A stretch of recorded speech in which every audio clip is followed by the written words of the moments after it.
Mi mislimo, da to lahko rešujemo sami na 4 načine.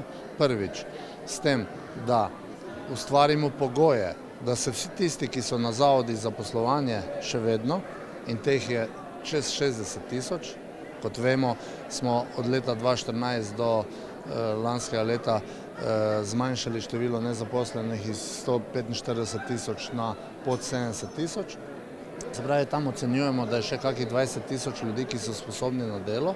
Pričakujem, da bomo z ukrepi pripeljali do tega, da v Sloveniji ne bomo več slišali, da se mi ne splača delati, ampak da bodo tisti, ki so za delo sposobni, lahko to tudi ustvarili na samem delu. Seveda pa mora ostati možnost, da vsem tistim, ki pa ne morejo iz raznih razlogov delati, da jim država še vedno s socialnimi transferi pomaga.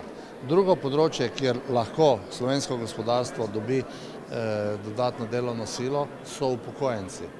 Prizadevamo si, da jim omogočimo, da če gospodarstveniki to želijo, da če upokojenci, ki se redno zaposlijo, to želijo, da lahko dobijo novo pogodbo, da dobijo en velik del pokojnine. Mi smo mislili, da pokojnino in plačo, ampak zdaj je pač predlog na 40% plače. In to moram reči, da je pa kljub vsemu treba narediti na način, da mora biti v soglasju enih in drugih. Sicer bomo pripeljali do tega, da bomo imeli še večje težave v javnem sektorju, s tem, ko ljudje ne bodo želeli iti v pokoj.